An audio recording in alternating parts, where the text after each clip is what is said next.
Assalamualaikum warahmatullahi wabarakatuh. Nama saya Bima Razani dari kelas 9I absen 8. Hari ini saya akan mempresentasikan materi tolak peluru, mulai dari definisinya, teknik dasar, gaya-gayanya, peralatan, dan peraturannya. Yang pertama, definisi tolak peluru. Tolak peluru adalah nomor yang terdapat dalam nomor lempar pada cabang olahraga atletik yang berbentuk menolak atau mendorong sebuah peluru yang terbuat dari logam, yang dilakukan dari bahu dengan menggunakan satu tangan dengan tujuan untuk mencapai jarak tolakannya sejauh-jauhnya. Yang kedua adalah teknik dasarnya. Teknik dasarnya diawali dengan cara menggenggam peluru. Ini boneka, jadi ilustrasinya saja. Pertama adalah letakkan peluru di telapak tangan Anda, lalu genggam dengan jari-jari genggam. Dan jari kelingking sedikit menekuk.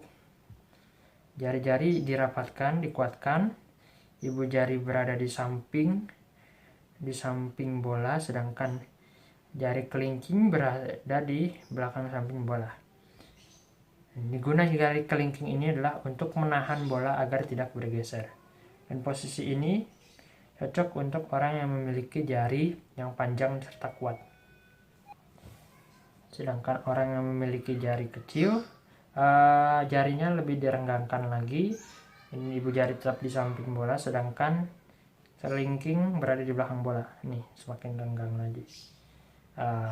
Serta posisi awal saat akan melakukan penolakan adalah posisi badan menghadap ke samping, lalu kaki dibuka selebar bahu, dan kaki kanan sedikit ditekuk karena kaki kanan akan menjadi tumpuan pada badan.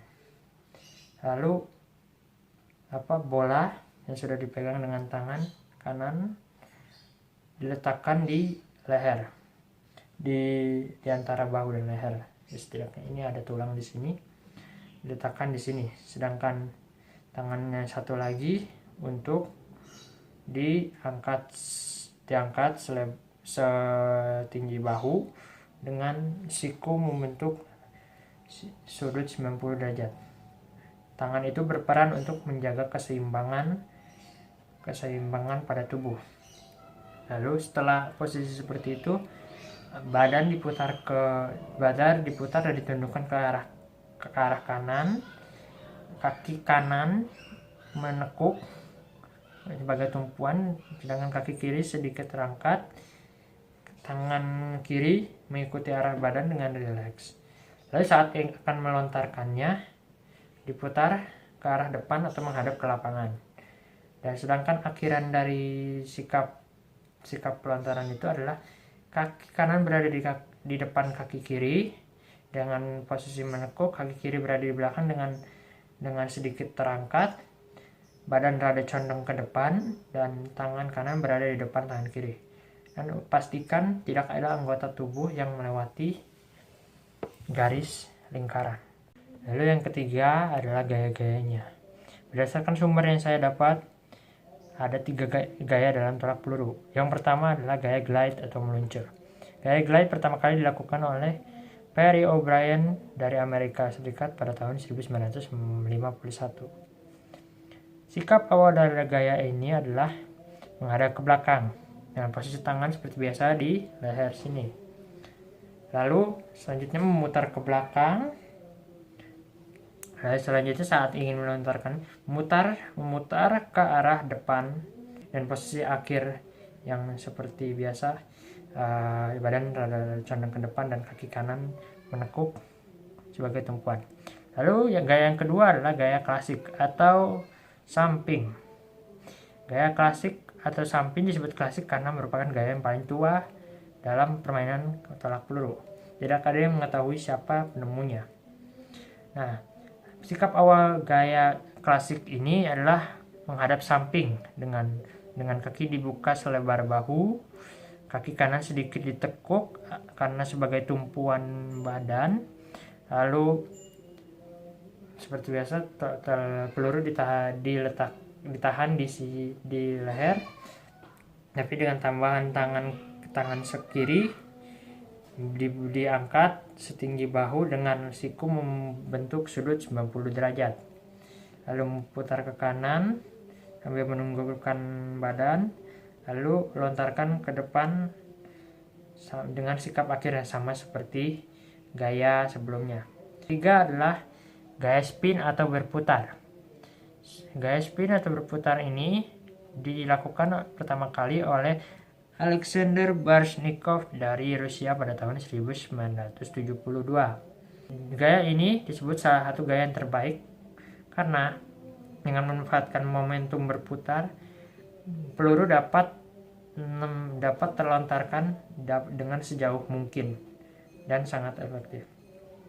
Sesuai dengan judulnya, cara melakukan gaya ini yaitu berputar 360 derajat di dalam lingkaran tolakan, ya, dengan posisi peluru yang ditahan di sini seperti biasa karena memang sudah peraturannya. Lalu berputar sambil membawa di sini, lalu melontarkannya seperti mendorong akibat momentum dari perputaran tersebut. Namun gaya ini disebut yang paling sulit karena selain harus fokus dengan tolakannya, para atlet juga harus fokus pada pergerakan putaran yang baik. Jika mereka melakukan kesalahan akan berpengaruh pada tolakannya dan dapat mengakibatkan kegagalan. Yang keempat adalah peralatan pada tolak peluru. Yang pertama adalah lapangan.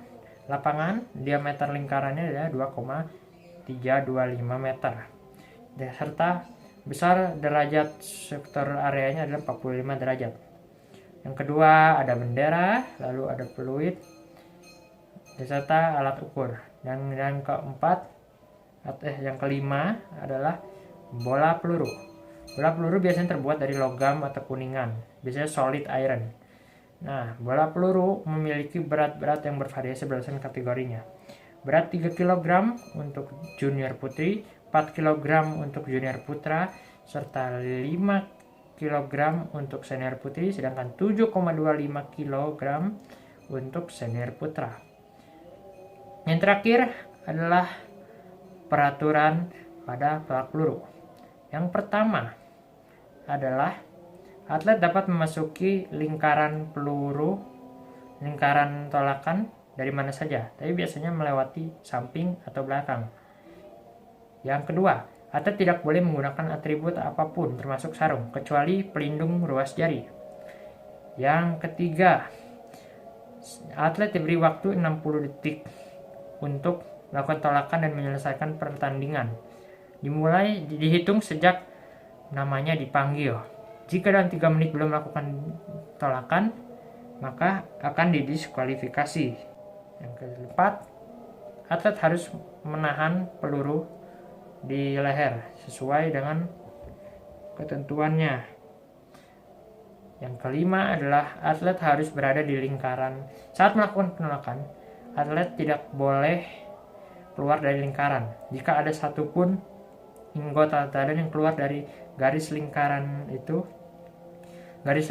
tolakan, maka akan didiskualifikasi. Yang keenam, atlet hanya boleh melempar bola pelurunya dengan menggunakan satu tangan dengan posisi di atas lebih tinggi daripada bahu. Serta 7, peluru wajib mendarat di sektor area yang disediakan. Yang ke-8, atlet meninggalkan lingkaran melalui bagian belakang dari lingkaran. Dan yang ke-9 adalah atlet boleh meninggalkan lingkaran jika pelurunya sudah mendarat. Itu saja dari presentasi dari saya. Mohon maaf jika ada salah kata. Wassalamualaikum warahmatullahi wabarakatuh.